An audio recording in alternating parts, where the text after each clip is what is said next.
Në Kosovë, ambasadori amerikan Greg Delawy bëri thirrje për përmirësimin e kushteve të shkollimit dhe punësimit të rinjve si kategoria më e rrezikuar nga ndikimet ekstremiste. Në një tërës debatësh që u mbajt në Gjakov, pjesëmarrësit thanë se Kosova duhet të luftojë për ruajtjen e tolerancës ndërfetare dhe për ndërgjegjësimin e të rinjve rreth pasojave të ekstremizmit të dhunshëm. Në Gjakov ishte korrespondentja jon Edlira Blaca.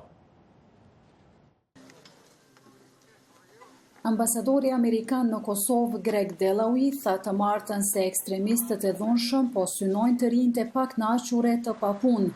Prandaj lufta kundër ekstremizmit të dhunshëm duhet të përfshijë përpjekjet për arsimim dhe fuqizim të rinjve.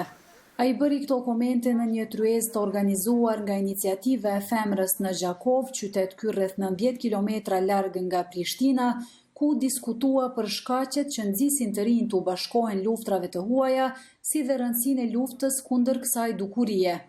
Ambasadori amerikan tha se të rinjt duhet të nxiten të çojnë përpara kauzat të paqes, lloj-llojshmërisë dhe respektit të ndërsjellë.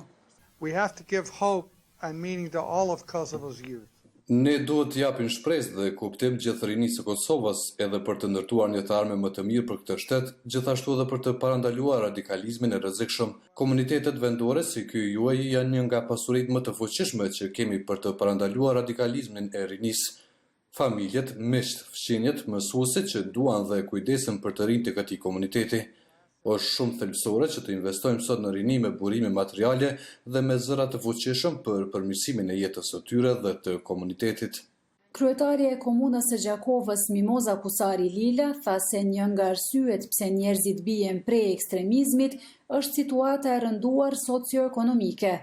Sipas saj, në Kosovë ekziston një harmoni ndërfetare dhe nuk duhet lejuar që ekstremizmi të shfrytëzojë përkatësitë fetare për të nxitur konflikte. Në veçanti ballafaqohet komuna Gjakovës, ose është edhe ballafaquar me një pasojat më të rënda prej luftës së fundit, është një hapësirë për dikë që të mendoj se për dikë ende s'ka përfundu lufta dhe konfliktet të cilat ekzistojnë brenda njerëzve me pasojat të cilat janë trashëgu mund të kanalizohen për qëllime tjera. E jona është që të vazhdojmë me ngritje të vetdijes, me programe, por natyrisht edhe me kultivim të vlerave të paqes, me kultivim të vlerave të pranimit të njëri tjetrit. Organizata Iniciativa e Femrës në Kosovë po zhvillon një projekt në shkolla fillore dhe të mesme në Gjakov në bashkëpunim me mësimdhënësit e prindrit në përpjekje për ngritjen e vetdijes kundruar ekstremizmit të dhunshëm. Që nga fillimi i konfliktit në Siri, rreth 317 qytetarë të Kosovës besohet se janë përfshirë në konfliktet në lindjen e mesme. Rreth 120 syresh janë kthyer prej andej, kryesisht të zhgënjur me atë me të cilën janë përballur. Mbi 40 veta janë dënuar deri tash për përfshirje në luftrat në lindjen e mesme, nxitje dhe rekrutim të luftëtarëve.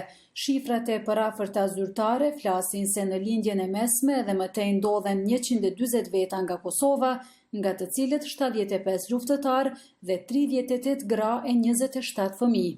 Për Zërin e Amerikës, Edlira Blaca, Gjakov.